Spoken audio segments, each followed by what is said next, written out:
Nintendo is one of the greatest yet confusing and unpredictable companies I have ever bear witness to. And when you combine that with one of the most passionate fan bases of all time, with only a certain amount of patience, you end up with them unable to truly be happy with the company. In this video, I want to find out and get to the bottom of exactly why all of this is. But to do so, we have to go all the way back to the original Switch's release. The original Switch offered Nintendo fans and casual gamers alike something new and a win. Something that Nintendo hadn't been used to in years. And this is of course to their previous console, the Wii U, an absolute failure. Even the hardest of Nintendo fans, some of which didn't even buy this, let alone love it. So when the Switch came out and all of a sudden people were buying this thing and people were realizing that the hybrid console and the games on it were a win, it took a while for people to get used to that. Even me, I had a lot of friends even saying that, why are you buying a Switch? Isn't this the company that's about to go down? They just brought out the Wii U and now you're buying a Switch, what are you doing? And it went from that all the way back 8 years ago to suddenly it's one of the most sold consoles of all time, and that was a very confusing time span, and I feel like even Nintendo themselves didn't really know what they had done or what they were in for in terms of success. The original Switch won.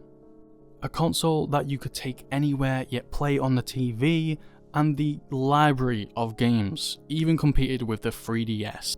I went from feeling like I was one of the only people in the world who fell for this scam and bought this console, to suddenly it was appearing in people's houses who I wouldn't even consider gamers, people who don't even play that many games, and all of a sudden it's almost like every household had some sort of Switch. Which is an ironic name because I really feel like that's what Nintendo did, turn around the company. But with a company so confusing and unpredictable in terms of what their next games and consoles might be, a company that doesn't listen to the crowd, whether good or bad, I really don't think Nintendo truly knew that they were making something amazing, and neither did we. So, how do you go on from there? How do you make a successor to the Switch? How do you capture all of that greatness of 8 years and do it all over again? Well, of course, you make the Switch 2. And the Switch 2, of course, has to be a direct evolution of the Switch. No more risks from Nintendo, no more chances. They have to get this right and copy exactly just what the Switch did right to make this new console sell well. But of course, Nintendo might have gone too far in this one direction, making the Switch 2 a direct evolution of the Switch without having its own identity. Even down to the home screen looking the exact same, with slightly different sound effects, no new music or themes. Even the eShop is mostly the same and is already getting filled with clutter. On top of this, Nintendo fans are used to something new. Every console differs from the last greatly, so when the new console after 8 long years is pretty much a carbon copy, with even less variations upon release, people are a little disappointed. I, however, do see a future in the Switch 2. Although it may be a little underwhelming, it is not unnormal for companies to do this, to evolve their consoles. We see Sony and Microsoft doing that all the time, where their new console isn't really a new console, rather than it is an upgrade of the last. You see, I think one of the bigger issues with Nintendo's failure to really capture their audience is Nintendo Directs. We've never seen a company, pardon the pun, be as direct to its customers, yet we never really know their next move. Nintendo Directs are events. They come out multiple times throughout the year, and they feel like movies. They feel like historical moments for the company. People, including myself, will go back to old Directs just to get that feeling again, to capture that moment of when they found out their favourite game was getting a sequel. But ultimately, I think the problem with Nintendo Directs are that they are one word, an expectation, and sometimes those expectations aren't met. For a lot of people, Nintendo isn't just Nintendo. It's Mario, it's Zelda, it's Kirby, it's Pokemon, it is all these IPs. And so a huge amount of Nintendo Directs have resulted in expectations being a little too high, or should I say a little too specific. You see, we've seen time and time again, Nintendo Directs aren't just good or bad. They are always perceived differently by different audiences. If you ask people whether a Nintendo Direct was good or bad, you will normally end up with a completely random result or a 50-50, which is really unfortunate because of the transparency and excitement Nintendo likes to build. But too much to the point where if someone's favourite IP isn't getting attention for either a DLC, a little mention, or a sequel, the Nintendo Direct is all of a sudden a waste of time. When you ask people if they enjoyed a Nintendo Direct, you're not really asking them that question. You're asking them if they got what they wanted. You're asking them if their favourite IP was mentioned. And of course, different Nintendo fans have different Nintendo IPs, and Nintendo is a company built on game sequels, representing games and their franchise as a whole instead of Nintendo just being Nintendo. I mention this because different times feature different most wanted games. I remember back in the day, Animal Crossing was the franchise everybody was looking forward to in Nintendo Directs. Everybody wanted to know what the next Animal Crossing game was. And that was due to time, and we'll touch on that later. But Animal Crossing hadn't had a sequel in a long time. But now there is a new game that has not had a sequel that people are desperately waiting for.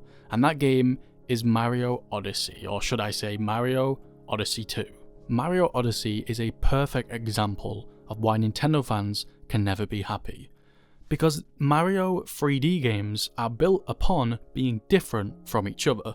And of course, with the one exception being Mario Galaxy 2, however, it's already been made clear to us by Nintendo that that game was just meant to be some extra levels, and it ended up turning into a whole game of itself. But aside from that one instance, that one game, Mario 3D games are unpredictable. You never know what's coming next. And so this has gotten to a point where people are begging and hoping and shouting for something not even tangible. A new 3D Mario game could be anything. So why do people want this so bad? Well, it's because they've become so attached and in love with these certain IPs, these certain characters and worlds, to where if they're not presented in the latest Nintendo Direct, that Direct's a failure in their eyes. Nintendo could bring out any 3D platformer, and as long as it didn't feature people's favourite plumber, they would still crave for a new 3D Mario game, despite not even knowing what that exactly would be.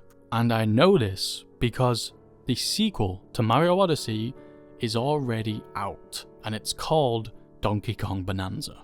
Donkey Kong Bonanza was a game that reeks of Mario Odyssey. It is structured like Mario Odyssey. It is a 3D platformer riddled with puzzles to collect, well, collectibles. It's a colourful game. It's a fast and free-thinking game with players being able to think a little bit harder if they want to. It includes extremely similar features to Mario Odyssey, like shops and levels. It's even got the same open worldness to it. And of course, I can't make this comment on Donkey Kong Bonanza without mentioning that it was developed by the very same people that developed Mario Odyssey. The problem here isn't that we didn't get an amazing 3D platformer, it's that we didn't get Mario. And I think the final takeaway that I can take and understand as being the reason to why Nintendo fans might not always get what they want and therefore being a bit impatient at times is time. We live in a world so stressful, so fast at the moment, a world with not a lot of money. We just want the next thing, and we want it now, and above all else, we want it easy. Attention spans are becoming smaller and smaller by the day. And so, even when Nintendo releases an amazing 3D platformer like Donkey Kong Bonanza, here we are a few months later, and it's like people have already forgotten that. Today on Twitter, the game is barely mentioned, even though it's just received DLC, and I think Nintendo is part of that problem as well, making and developing DLC even before the game is released.